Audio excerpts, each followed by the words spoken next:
Kapag walang nangyayari sa administrasyon mo, ang gagawin nila is magtuturo ng ibang tao. Yan ang ginagawa ni PBBM sa ating bansa. Pero ang pinakamalaking question mark dyan, mga idol, ano po ang pinakamalaking proyekto na nagawa ni PBBM sa kanyang panahon o administrasyon niya? Masakit talaga ang katotohanan, lalo na't nakikita nyo tong video na ginagawa ko, kaya nang iiyakan kayo. Ito talaga ang totoo. Yung binibida po nilang kay PBBM daw po, mga lodi, na booking dito po sa ating nakitang website, Light Rail Manila Corporation. May iwan lang po kung isang napakagandang kasabihan para po sa ating bansa.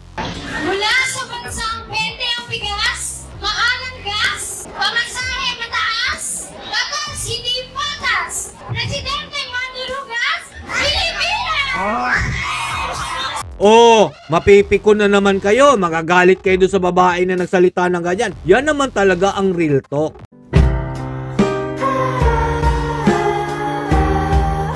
Oh mga idol, itong video na gagawin po natin ngayon para doon sa mga umiiyak sa mga post ko about sa mga proyekto ni PBBM na hindi naman po talaga siya ang may gawa. At ano nga po ba talaga ang dahilan? Bakit po nila sinisiraan si VP Sara Duterte at ang mga Duterte? Ito po talagang napakalaking katotohanan na hindi po talaga matanggap ng mga tansong talangka. Ito po ang nangyayari sa ating bansa ngayon. Kung ako sa inyo, para malaman ng buong mundo kung gaano po kagarapal si PBBM sa pag-aangkin ng mga proyekto, ito po i-share ninyong video na to. Pero bago po ang lahat, mga lodi, panoorin po muna natin kung bakit nga po ba nila sinisiraan ang pamilya Duterte, lalong-lalo na po si VP Sara Duterte. Sa 2028 election, gusto kang pabagsakin ng administration? Oh, of course not. So, let's just say na diversionary tactic ko yung presidential elections for 2028. Hypothetically, ganun yon. So, lumipat tayo sa ibang rason kung bakit nila ako atakihin. What they are doing is what is called political scapegoating. Kapag walang nangyayari sa administrasyon mo at walang ginagawa yung principal o yung presidente, ang gagawin nila is magtuturo ng ibang tao. Yan ang ginagawa ni PBBM. Dahil wala nga siyang maipagyayabag na malaking proyekto gaya po nung nakaraang administrasyon ni Tatay Duterte, ito po ang kapalit ng lahat. Paninira po sa mga gumawa ng kabutihan sa ating bansa.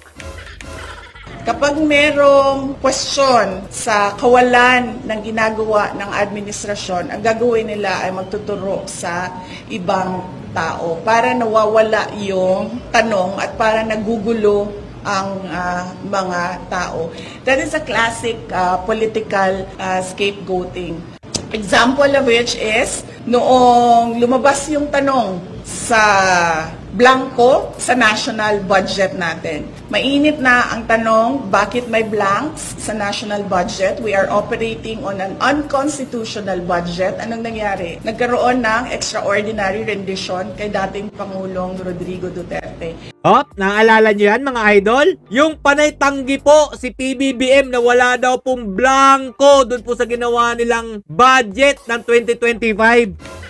Pero ito po ang ginawa nila kay Tatay Duterte para pumawala sa utak po ng kababayan nating Pilipino na meron po talagang blanco. Dagdag na natin doon ang personal scandal.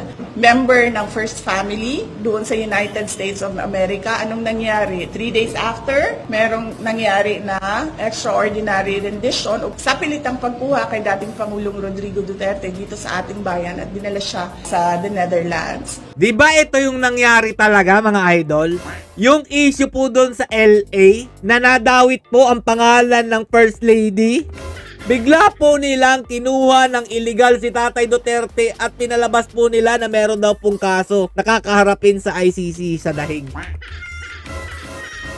Oh, grabe talaga to si PBBM. Pero ang pinakamalaking question mark dyan mga idol, ano po ang pinakamalaking proyekto na nagawa ni PBBM sa kanyang panahon o administrasyon niya? Yan dapat ang sinasagot nitong mga tansong talangka na to. Bulag pipi at bingi na nga kayo, hindi nyo pa masagot ito. Napakasimple lang. Tapos ang ginagawa ngayon mga lodi, no nag-post ako, dahil nga po pinapalabas nila, panahon daw po ni PBBM itong LRT1 na magko-connecta po papuntang Cavite mga idol. Ayun na, nag-iyakan po sila. Sabi ko kasi, sasabihin na naman nila na PBBM time. Pero di nila iniisip PRRD time pa ginagawa. Lahat ng mga proyektong niyayabang ni Jungag. Di ba totoo naman? Panahon pa ni Tatay Duterte yung mga proyektong ito na natapos sa panahon niya. Pero hindi naman talaga siya ang nagpondo nito. Pero pinagmamayabang niya, inaagurahan niya na wala man lang credit sa dating Pangulong Rodrigo Roa Duterte. Masakit talaga ang katotohanan. Lalo na't nakikita nyo tong video na ginagawa ko. Kaya nang iiyakan kayo. Ito talaga ang totoo. Tapos mga lodi, meron pa nag-comment. Siya nga daw po si Peps TV. Kay Pinoy pa yan. Sige, totoo naman. Para mapanatag ka. Totoo, panahon pa ni Pinoy itong utak ng LRT1 magkokonekta sa Cavite. Eto nga yun pakita po natin yung pangako po ni Pinoy mga idol. Dito lamang po, Perbero, libo-libong Caviteño ang nakasama natin sa IMO sa talagang nagpakita ng nag-uumapaw na suporta sa panawagan natin. Ang tapusin ang lumang sistema na makupad at panay papoging serbisyo. Ako po hindi makapalamok at tinuruan akong maging simpleng tao at totoo. Wow! Sa lahat ng kausap. Turo po ng tatay ko sa akin. Pag nagbitaw ko ng salita, mahirap po madali. Kailangan mangyari ito. Pagdating naman ng 2015, hindi lang natin mapapabilis ang biyahe mula Baclaran hanggang Bacoor, kundi madadagdagan din tayo ng tinatayang 250,000 na paserong ang maisasakay kada araw dahil sa LRT Line 1 Cavite Extension. Wala yung mga tanga. At pag hindi ho nangyari ito, nandiyan po si Secretary Abaya na makakasiwa ng proyektong to, dalawa na kami magpapasagasa siguro sa tren. May nabalitaan ba kayong nagpasagasang Pangulo sa tren?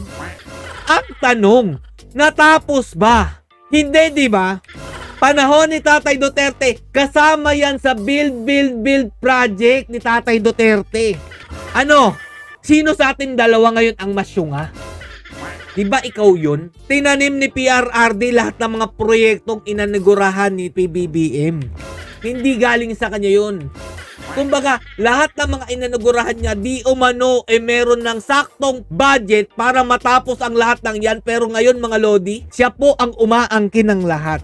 At eto, papakita ko sa inyo mga lodi kung paano pong pagtatakip para lang po magmukhang kay PBBM etong proyekto ng LRT Line 1 mga idol. Punta po tayo sa Google. Dahil po dun sa comment nung akala po nating napakatalino, eto nga po, napasearch po tayo bigla about po dito sa LRT Line 1. Kung mapapansin nyo mga idol, lahat po ng mga post ngayon, 2025 mga lodi. Wala man lang pong bakas kung kailan po o sino po talaga ang nagpasimula nito pong LRT Line 1. Kasama po dyan ng ABS-CBN, Philstar, yung post din po ng GMA mga idol na ito nga po about sa LRT Line 1. Pero may nakalimutan po yata sila mga idol. Meron po kasing nag-vlog about po dito sa paggawa po ng LRT Line 1 Cavite Extension Project. Yung binibida po nilang kay PBBM daw po mga lodi na booking dito po sa ating nakitang website, Light Rail Manila Corporation. Ito po mga lodi ang ebidensya kung kailan po talaga ginawa ito pong LRT Line 1 na pinagyayabang po nilang kay Pinoy daw.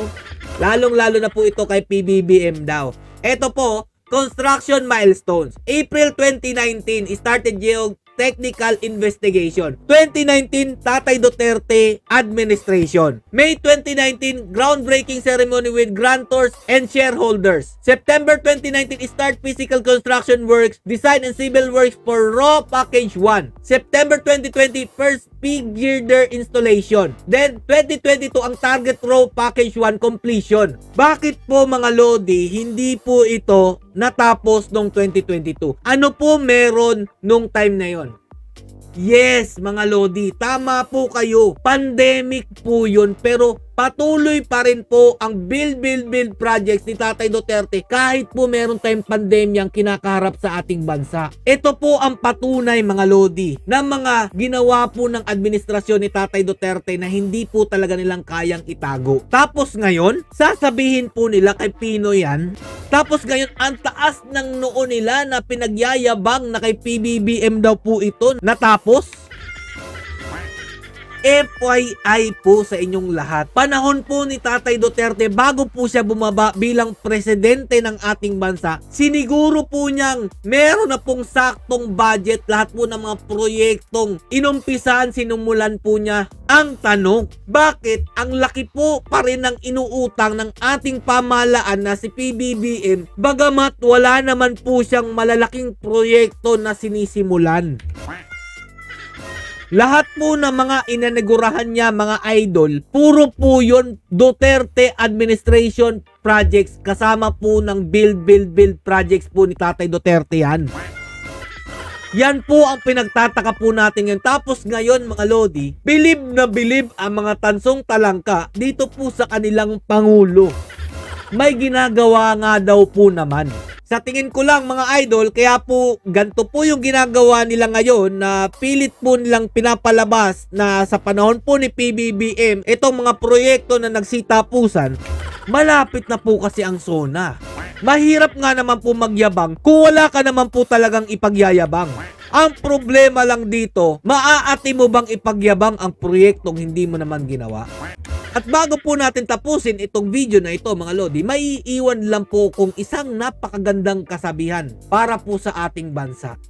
Mula sa bansang 20 ang bigas, mahal ang gas, pamasahe mataas, tapos hindi patas, presidente mandurugas, Pilipinas! Oh, mapipikon na naman kayo, magagalit kayo doon sa babae na nagsalita ng ganyan. Yan naman talaga ang real talk. Kaya kung ayaw nyo makapanood ng mga gantong klaseng video, magsialayasan na po kayo sa aking page o YouTube channel. Hindi po ako manghihinayang sa inyo dahil kayo po ay bulag sa katotohanan. Stay safe and God bless you all. Duterte pa rin kahit anong gawin ninyo.